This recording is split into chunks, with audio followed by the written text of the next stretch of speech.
మొత్తం as on today ఇవన్నీ కూడా పైలట్ ప్రాజెక్ట్ అనుకోండి, ప్రూఫ్ ఆఫ్ కాన్సెప్ట్ అనుకోండి, కొన్ని వివరాలే మాత్రం వచ్చాయి. ఈ వివరాలన్నీ మీరు చూస్తే విశాఖపట్నంలో 40,000 ఎకరాలు 40,000 కోట్లు మేము ఆ రోజు చెప్పింది అంత ఉంటుంది. ఇప్పుడు దీంట్లో వచ్చినట్టే మాత్రం 4,469 కోట్లు ఈ 6 కేసులు నేను ఎస్టాబ్లిష్ చేసిన కేసులు. ప్రకాశంలో 101 కోట్లు, తిరుపతి 270 కోట్లు, ఇంకా చాలా ఉంటుంది, కొన్ని వేల కోట్లు ఉంటుంది తిరుపతి. చిత్తూరు 99 కోట్లు. Excessive rate for house sides కి ఇచ్చింది 6,000 కోట్లు. మా వాళ్ళు ఇప్పుడు వచ్చింది మాత్రం 2,850 కోట్లు. అదే మరి ఆఫీస్ కి ఇచ్చింది 300 కోట్లు. ల్యాండ్ ఇన్ఎలిజిబుల్ అర్హులు కాని వారికి ఇచ్చిన ల్యాండ్ 1,300 కోట్లు. Fresh hold rights assignment lands ని ఫ్రెష్ హోల్డ్ గా మార్చింది 14,830 కోట్లు. డాటెడ్ ల్యాండ్స్ ఇవన్నీ కూడా ఇల్లీగలీ ఫ్రీ హోల్డ్ చేసింది 6,189 కోట్లు.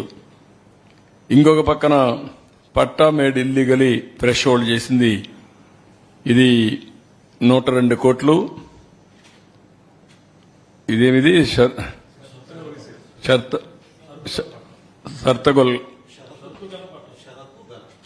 షర్తగల పట్టా ఉంది, అవనగడ్డలో ఉంది.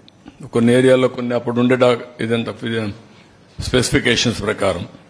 సర్వీస్ ఇనామ్ మేడ్ ఇల్లీగల్ ఫ్రీ హోల్డ్ చేసి 4,105. అంటే చట్టాలు చేశారు, చట్టాలు లేవు, అది గవర్నమెంట్కి రావాలి. వీళ్ళు ఆ చట్టం ప్రకారం ఎగ్జామ్షన్స్ కూడా ఇచ్చేశారు. ఏదైనా సరే ఆ ల్యాండ్ కొట్టేయడంలో సిద్ధహస్తులు వీళ్ళు ఎన్ని ఉన్నాయో అన్ని వైలేషన్ జరిగాయి. ఇది నేను ఒకటే ప్రజలందరికీ విజ్ఞప్తి చేస్తున్నా, ఇంకా మీ భూములు ఒకసారి చెక్ చేసుకోండి. ఎవరైనా మీ భూమి కబ్జా చేసి ఉంటే 22A మార్చి కానీ, ల్యాండ్ టైటిలింగ్ ఇది కానీ, బలవంతంగా లాక్కున్నా, ఏది చేసినా మీరు కంప్లైంట్ ఇవ్వండి, నేరుగా అప్రోచ్ అవ్వండి. మీ భూమి మీకు ఇప్పించే బాధ్యత మాది. అదే మరి ఎవరైతే ఈ తప్పుడు పని చేశారో వాళ్ళని పనిష్ చేస్తాం చట్ట ప్రకారం. తద్వారా మీకు న్యాయం చేపిస్తాం.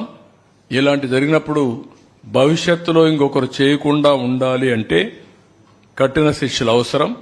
మళ్లీ మీరు కూడా ధైర్యంగా ముందుకొచ్చి మీ భూమి పరిరక్షించుకుంటే భవిష్యత్తులో ఎలాంటి చేయాలంటే కూడా ఎవడైనా భయపడతాడు. ఈ విషయంలో చాలా స్పష్టంగా ఉండమని అప్పీల్ చేస్తున్నా. రాష్ట్రంలో చాలా జరిగాయి.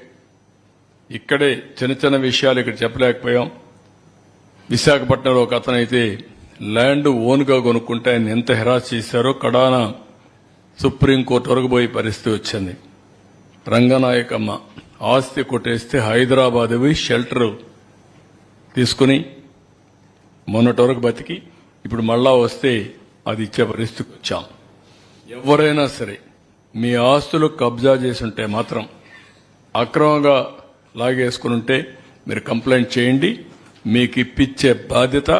అవసరమైతే అలాంటి వారికి న్యాయం కోసం ఏదైనా 10 రూపాయల ఖర్చు అయితే పెట్టి అవసరమైతే చట్టాన్ని మార్చి, అందుకే మేము వచ్చాం. నెక్స్ట్ వెళ్ళండి.